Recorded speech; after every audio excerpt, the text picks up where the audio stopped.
அஸ்ஸலாமு அலைக்கும் வரஹ்மத்துல்லாஹி வபரகாத்துஹு. இது பார்த்தீங்கன்னா முந்தா நாள் எடுத்த மார்னிங் குட்டி விலாக் தான். பார்க்கலாமா? காலையிலே பார்த்தீங்கன்னா எப்பயும் போல் டீ குடிச்சிட்டு இருந்தோம். நானும் அஃப்ரீனாத்தாவும் ஒரு அரை கிளாஸ் குடிச்சிக்கிறது. ஏன்னா நிறைய டீ குடிக்கிற மாதிரி இருக்கா, அதனால தான் அந்த ஹேபிட்டையும் சேஞ்ச் பண்ண முடியலை, அப்படியே பழகி போச்சு. காலைல என்ன ரெடி பண்ணிக்கிட்டு இருந்தேன்னா, சிம்பிளாக முட்டை சாப்பாடு ரெடி பண்ணுவோம்ல, அதான் ரெடி பண்ணிக்கிட்டு இருந்தேன். வெங்காயம், பச்சை மிளகா, கருவேப்பிலை எல்லாமே போட்டுட்டு முட்டையை கொத்தி ஊற்றிட்டு சாப்பாடு வடிச்சிட்டு கொட்டிக்கிறலாம். நான் குக்கரில் தான் இன்றைக்கி சாப்பாடு வச்சுருந்தேன். முட்டை சோறுக்கெலாம் ரொம்ப கொலைய வச்சிடக்கூடாது, லைட்டாக அந்த ஒன்றோட ஒன்று ஒட்டாமல் இருக்கும்ல, அந்த மாதிரி செஞ்சோம்னா டேஸ்ட்டும் ரொம்ப நல்லாயிருக்கும். நம்ம வீட்டில் மிளகு, ஜீரகம், சோம்பு அதெல்லாம் நுணுக்கி வச்சுருப்பேன்ல, அந்த பவுட்ரு இதில் ஆட் பண்ணிக்கிறலாம். அவ்வளோதான், சூப்பரான முட்டை சாப்பாடு ரெடி ஆயிடுச்சு. இதில் ஃப்ரைட் ரைஸ் மசாலா போட்டோன்னு வைங்களேன், அந்த கடையில் விற்கிதில்ல ஃப்ரைட் ரைஸ் மசாலா, அது போட்டோன்னு வைங்களேன் அப்படியே ஃப்ரைட் ரைஸ் மாதிரியே இருக்கும். கண்டிப்பாக ட்ரை பண்ணி பாருங்கள். அது வேணான்னா அதை ஸ்கிப் பண்ணிவிட்டு இப்படியே செஞ்சு கொடுக்கலாம். மிளகு கொஞ்சம் தூக்கலாக போட்டோன்னு வைங்களேன், அந்த காரத்துக்கு நல்லாயிருக்கும் முட்டை சாப்பாடு. அஃப்ரீனாத்தாக்கு ஹாட் பாக்ஸில் எடுத்து வச்சுட்டு எனக்கும் அஃப்ரீன் அம்மாவுக்கும் லஞ்சில் பேக் பண்ணியாச்சு.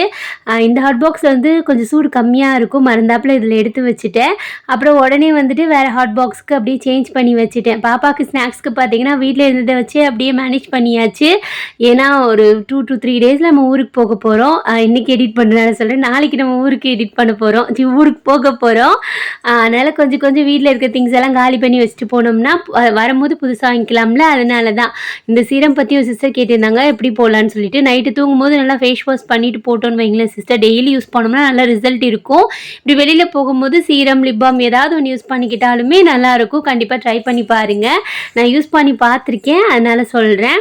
ரொம்ப வெள்ளையாவோமா அப்படிலாம் இல்லை, நம்ம ஸ்கின் வந்துட்டு க்ளீனாக நல்லாயிருக்கும். அப்படியே எல்லா வேலையும் முடிச்சுட்டு எப்பயும் போல் ஜன்னல் மூடியிருக்கா, கதவு மூடியிருக்கா, சிலிண்டர் ஆஃப் ஆயிருக்கான்னு செக் பண்ணுவோம்ல, 1க்கு 2 தடவை செக் பண்ணுவோம். அது நம்ம என்ன சொல்கிறது, கேர்ள்ஸோட மைண்ட் செட்டு. அதே மாதிரி செக் பண்ணிவிட்டு லைட்டெல்லாம் ஆஃப் பண்ணிவிட்டு கிளம்ப வேண்டியது தான். காலையில் பொழுது கொஞ்சம் ஹரிபரியாக இருக்கிறனால கொஞ்சம் வீடியோ தான் எடுப்பேன். வேலைக்கு போயிட்டு வரும்போது உங்களை நான் மீட் பண்ணுறேன்.